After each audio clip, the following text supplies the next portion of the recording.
அப்புறம் நெறைய நான் வெஸ்டர்ன் மியூசிக் கேட்பேன். ம்ஹ்ம். பீத்தோவன், பாக், ஓ! மொசார்ட் இவங்களதெல்லாம் முன்னெல்லாம் அப்போ நமக்கு வெளியில கேட்க தோணும். அது கிடையாது.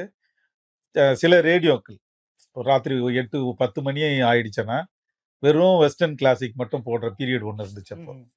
அப்ப ஒவ்வொரு நாளும் தவறாம நான் வந்து வெஸ்டர்ன் கிளாசிக்க கேட்பேன். இந்த சிம்போனி எல்லாம் கேட்கும்போது, எப்படி அந்த சிம்பொனியுடைய பேரோசைகள், அதனுடைய எ கம்போசிஷன் இதெல்லாம் ரொம்ப ஆச்சரியப்படுத்தும். ம், ம். இவ்வளோ தூரம் பல பேருடைய பேரே தெரியாது சிம்பொனி. ஆமா. சி ஒரு 2500 பேருக்கு மேல சிம்பொனி போட்டிருக்காங்க.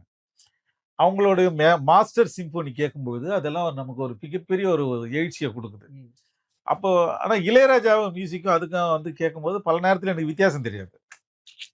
ஏன்னா, இளையராஜா வந்து ரொம்ப காலத்துக்கு முன்னாடியே சிம்பொனி வந்து தன்னுடைய மியூசிக்ல இன்ட்ரோடியூஸ் பண்ணிட்டார்.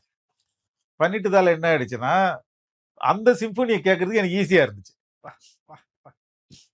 எனக்கு இசைய பத்தி தெரியாத அந்த காலத்திலேயே இளையராஜா பாட்ட கேட்டதால, ஒருவேள நான் வந்து மத்தவங்களுடைய இசைய மட்டுமே கேட்டுக்கிட்டு இருந்தேன்னா, சிம்பொனி திடீர்னு கேட்டா எனக்கு ஒரு அதிர்ச்சி இருந்திருக்கும். ஆனா இயல்பாவே எனக்கு அந்த சிம்பொனிலலாம் கேட்க முடிஞ்சது. ஏகப்பட்ட சிம்பொனி இருக்கு. நூத்துக்கணக்குல அப்படி நான் கேட்டுருக்கேன். ஒரு நாளைக்கு குறைஞ்சது 3, 4 மணி நேரம் சிம்பொனி மட்டுமே கேட்டுட்டு இருந்த ஒரு பீரியட் எல்லாம் இருந்திருக்குது. ஸோ இதெல்லாம் கேட்டுருக்கிறேன். அப்போ வந்து அ இளையராஜா வந்து அதுல எந்த உயரத்துல நிக்கிறாரு அப்படின்னு அப்போ நமக்கு தெரிஞ்சது. ஆனா அந்த உயரத்தோட அளவெல்லாம் நமக்கு தெரியாது. ஆனா இளையராஜான்ற ஒரு மனிதன் வந்து ஒரு மியூசிக் டைரக்டர் இல்லன்றது மட்டும் நம்மளால புரிஞ்சுக்க முடியுது. He is not a ordinary music music. Director.